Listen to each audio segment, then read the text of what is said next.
तो फ्रेंड्स, जय हिंद, वंदे मातरम। Welcome back to our YouTube channel. Friends, आज हम बात करने वाले हैं कर्नाटक सरकार के द्वारा एक निर्णय किया गया था। अच्छा, आप मुझे बताना कि ये जो निर्णय है क्या वास्तव में ये पूरे भारत के अंदर लागू होना चाहिए या नहीं होना चाहिए।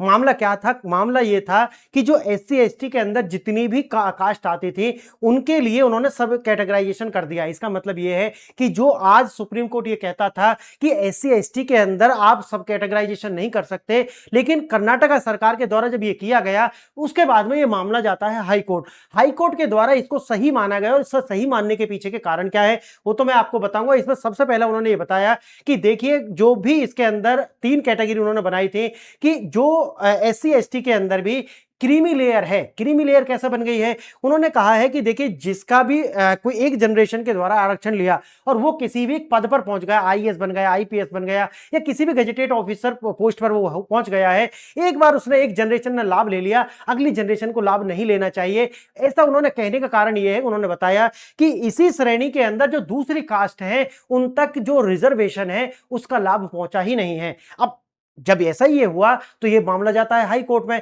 हाई कोर्ट के द्वारा बताया गया कि देखिए, ये जो सरकार का जो निर्णय है जिसमें 56,432 जो पोस्ट हैं और इनके अंदर सब कैटेगराइजेशन जो लागू किया गया है, ये अपने आप में क्या है? सही है। अब जब हाई कोर्ट ये बात बोलेगा कि भाई ये जो सब कैटेगराइजेशन सही है, तो इसका मतलब है कि जो अभी तक सुप्रीम कोर्ट या जो देश का संविधान है, क्योंकि सब कैटेगराइजेशन तो SC ST में है नहीं, OBC के अंदर तो वो आता है, तो ये जो परसेप्शन था या जो अभी तक ये जो को स्टेटस बना हुआ था ये टूट जाता है। अब होता क्या है इसके अंदर? उन्होंने बताया कि देखिए, जो रिजर्वेशन है वो एक अफर्मेटिव एक्शन है, ना कि रिग्रेसिव। उन्होंने बताया कि जो भी इस श्रेणी के अंदर आते हैं, यानी कि SC ST के अंदर, SC के अंदर आप जानते हैं 15%, जिसमें कि 15% का रिजर्वेशन है। अब उन्होंने कहा कि class with in A class से इससे पैदा होगा और ये जो कैटेगराइजेशन है ये C1 से लेकर के C8, यानी कि कास्ट 1 से लेकर के कास्ट 8, जो मैंने जैसा कि आप जानते होंगे कि जैसा SC के भी अंदर ये C1 से लेकर के C8 तक के क्या है,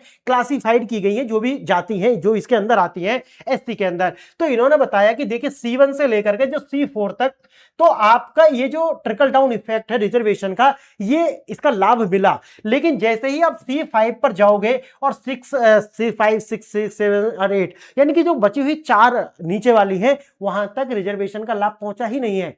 अब इसका मतलब यह है कि अफर्मेटिव एक्शन है।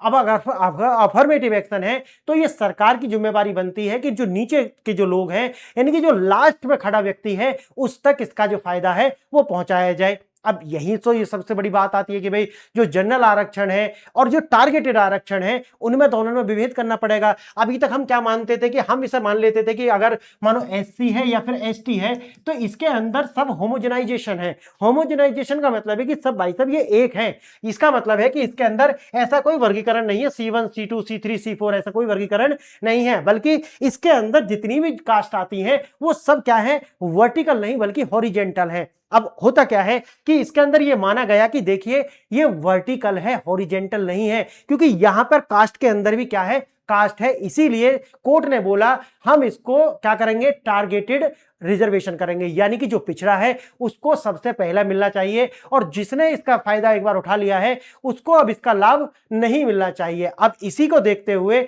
उन्होंने कहा है कि भाई अब ये जो रिजर्वेशन है, ये 17% जो आरक्षण है वो 6-6-5, इसका जो फॉर्मूला है उस पर लागू होने वाला है। इसका मतलब क्या है, 6:6:5, इस रेशो पर यह लागू होने वाला है, यानी 12 और 5 17। अब ये जो 17% का जो आरक्षण देने वाली है सरकार, वो 6-6-6 के फॉर्मूला पर लागू होगा। इसका मतलब है कि C1 से लेकर के यहां तक 6 और C से लेकर के 2, यानी कि या तो ऐसा बांटेगा उसे 8 है ना ये, तो इसको क्या कर लिया, C4 तक आपको 6 हो गया और इसके बाद में जो बचे हुए हैं उनके लिए 6 और जो लास्ट वाला है उसके लिए 2 के लिए 5। क्लियर है? तो ये जो रेशो में दिया जाएगा। अब ऐसा नहीं है कि सबको दे दिया, जो ऊपर वाली जो कास्ट है वो इसका ज्यादा फायदा उठा रही है, ये नहीं होने वाला है। अब उसके लिए उन्होंने ग्रुप बना दिया। जैसे उन्होंने इसके अंदर देखा कि ग्रुप A बनाया, फिर ग्रुप B बनाया और ग्रुप C बनाया। अब जैसे ग्रुप A बनाया, उन्होंने बना दिया SC लेफ्ट, यानी कि SC के अंदर ही 3 ग्रुप क्रिएट कर दिए, यानी group A SC left, group B SC right और ग्रुप C जिसे बोलते हो अदर कास्ट। तो अब देखिए, जो SC लेफ्ट है उसके लिए कितना, 5.5%, जबकि SC जो बी वाला है उसके लिए 5.2% है, और जो अदर है उनके लिए कितना 4.5% का जो रिजर्वेशन है वो तय कर दिया गया। अब जो ये पोस्ट निकली थी 56,432, वो इसी के आधार पर अब जो है वो भरी जाएंगी। तो ये जो वर्डिक्ट है या ये सरकार का जो कार्य है कर्नाटक सरकार का, इसका हम प्रशंसा करते हैं और ये स्वागत योग्य है। और अब आने वाले समय में ये भी देखेंगे। अच्छा, जब ये हाई कोर्ट में मामला पहुंचा था तो उन्होंने एक बात कही थी कि जो ईवी चन्ना स्वामी केस जो था उसके अंदर जो इन्होंने बताया था कि नहीं भाई ये तो एक होमोजेनाइजेशन वर्ग है, एससी कास्ट तो यानी कि सब समान है, यानी कि ये जो कास्ट है वो ऐसे नहीं है, कैसी है, ऐसी है, ये बताया था। पहले 2004 में वर्डिक्ट आया था ईवी ईवी चनैया का जो केस था उसमें बताया गया था ये जो पूरा का पूरा वर्ग है ये होमोजीनियस है, यानी कि एक समान है। लेकिन देखिए राज्य सरकार के द्वारा अनुच्छेद 341 के तहत राष्ट्रपति द्वारा तय की गई जो लिस्ट होती है उसके अंदर बदलाव किया गया। आप जानते हैं राष्ट्रपति बदलाव जो है उन्होंने इसे बताया कि भाई इसके अंदर एससी है, एससी के अंदर सरकार ने क्या कर दिया, सब कैटेगराइजेशन कर दिया। और उन्होंने जो सब कैटेगराइजेशन करा इससे 2024 का जो दविंदर सिंह केस है सुप्रीम कोर्ट में एक केस गया हुआ था 2024 में, दविंदर सिंह केस, जिसके बाद में राज्य के पास में अब जो दविंदर जो केस जो था उसमें सरकार के द्वारा जो सुप्रीम कोर्ट के द्वारा राज्य सरकारों को ये शक्ति दे दी गई है कि देखिए अब बार बार आपको राष्ट्रपति से नहीं बल्कि जो आपके राज्य के जो मसले हैं उनको आप बाइफरकेट खुद कर सकते हैं, जातियों को उपवर्गीकरण आप खुद कर सकते हैं। उसी तरीका से आप देखेंगे एससी के लिए ये जो जातियों के जो अनुच्छेद 14 जो संविधान का कहता है वो समानता का अधिकार है, लेकिन इसका सीधा सा है असमान लोगों के साथ में समान व्यवहार नहीं किया जा सकता। इसके लिए एक आप सोच सकते हैं कि भाई ये अपवाद कह लीजिए, कुछ भी कह लीजिए, लेकिन इसी के इस अपवाद के रूप में ये जो उपवर्गीकरण है ये किया गया है। बेशक वो सारी की सारी जाति है एससी में, लेकिन ये एससी में जो है वो समानता के आधार बनाते हुए असमानों के समान असमान व्यवहार ये बेस बना करके ये पूरी की पूरी जो लिस्ट है ये कर्नाटक सरकार ने तय करी है। इसके अंदर आप इसे कह सकते हैं कि जो ओबीसी के अंदर एक जो क्रीमी लेयर का जो कॉन्सेप्ट है वही कॉन्सेप्ट ये सुप्रीम कोर्ट ने इन्हें दे दिया। अच्छा, ये एक सरकार ने करा कैसे वो भी आप समझना पड़ेगा। देखिए एक मामला गया था, आपको पता होगा, उसके पीछे जो एससी एसटी एक्ट है ये देखिए इसमें क्या क्या था कि जो जैसे ओबीसी के अंदर जो क्रीमी लेयर है उसी तरीका की क्रीमी लेयर की बात की थी जिसके अंदर बहुत सारी जो जातियां थी, खासकर जो मीणा जाति है राजस्थान की, वो रोड पर आ गई थी।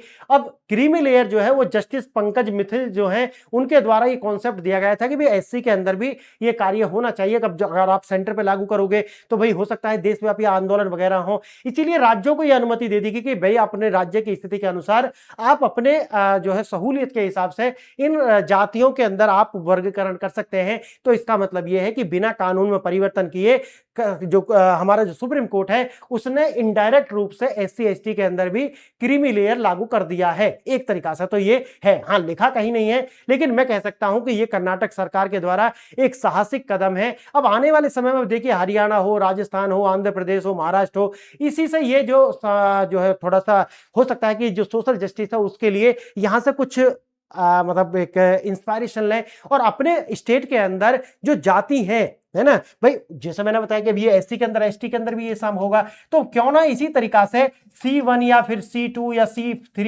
है ना, इसी तरीका से इनको डिवाइड करके हम जो लास्ट का व्यक्ति है उस तक कैसे इसका लाभ पहुंचाए, इसके लिए एक उदाहरण तो जरूर मिल चुका होगा इनको भी। तो देखिए ये वही लिखा हुआ जो मैंने आपको बताया है, ग्रुप ए के अंदर 5.25% है ना, ग्रुप बी के अंदर 5.25 और जो तीसरी जातियां अदर के लिए उनके लिए क्या कर दिया 4.5%। ये सब वही लिखा हुआ है जो मैंने आपको बताया है। अब देखिए क्या आरक्षण का लाभ अंतिम व्यक्ति तक पहुंच रहा है? अभी तक तो नहीं पहुंच रहा था, लेकिन अब जैसे ही कोर्ट ने ये किया है तो मैंने जैसा कि बताया कि अब इसका लाभ अंतिम तक पहुंचेगा, क्योंकि उन्होंने इसको क्या मान लिया है, वर्टिकल मान लिया है। अगर हॉरिजेंटल मानते तो सब बराबर आ जाते। उसके बाद आता है पीढ़ीगत एकाधिकार, पहली और दूसरी पीढ़ी के लाभार्थी नौकरी और शिक्षा में आगे बढ़ चुके हैं, इसीलिए उन्हें इस जो है हाशिए पर जो लोग हैं उनके लिए इसे छोड़ना होगा। क्रीमी लेयर की जो बहस है, क्या 8 लाख रुपए से अधिक आय वाले जो एससी एसटी है उनको क्या क्रीमी लेयर में रखा जाए, इस पर आगे आने वाले समय में बहस होगी। देखिए क्या निकल करके आता है। क्या जिनकी जैसे आप जानते हो ओबीसी के अंदर भी रखा गया है ना कि जो स्टेट के अंदर है वो किस में है, ओबीसी जो है वो आ सकती हैं किसमें, रिजर्व में। लेकिन जब सेंटर के अंदर जाओगे तो उन्हें इसका लाभ नहीं मिलेगा। तो कुछ इस तरीका से सरकार करेंगी ताकि ये जो रिजर्वेशन का जो लाभ है ये अंतिम व्यक्ति तक पहुंचे। और यही वास्तव में इसकी एक इंस्पायरेशन थी भी कि भाई लाभ जो है इसका जो पीछे पिछड़े हुए रह गए हैं किसी तरीका से उनको आगे लाया जा सके। कर्नाटक ने सुप्रीम कोर्ट समुदाय एसटी समुदाय के भीतर अंदर आरक्षण सब कैटेगरी का तत्काल व्यवहार से लागू किया है। और अभी जो भर्ती प्रक्रिया आई है लगभग 56,432 जो पोस्ट है इन पर ये लागू हो जाएगी। तो मेरे मानने में तो ये है कि भाई ये बहुत स्वागत योग्य कदम है। तो फ्रेंड्स ये सब वही है जो मैं आपको बता चुका हूं अभी। ये बाइफर्केशन भी किया हुआ है, ग्रुप ए के लिए 35%, 30% और ये 35%, और भी कुछ नहीं। बेचारे कोटे के अंदर कोटा बिल्कुल सही है। और आप बताइए कि ये जो व्यवस्था है क्या ये इसी तरीका से एसटी के अंदर भी लागू होनी चाहिए, और या फिर केंद्र के आधार पर ही केंद्र द्वारा ही कानून बनाया जाए कि जिसके अंदर इसी तरीका की कैटेगराइज करे, या फिर स्टेट अपने हिसाब से देख करके इसका कैटेगराइजेशन कर सकते हैं। वे आप मुझे बताइए। आपने वीडियो देखा इसके लिए बहुत बहुत धन्यवाद। जय हिंद, जय भारत।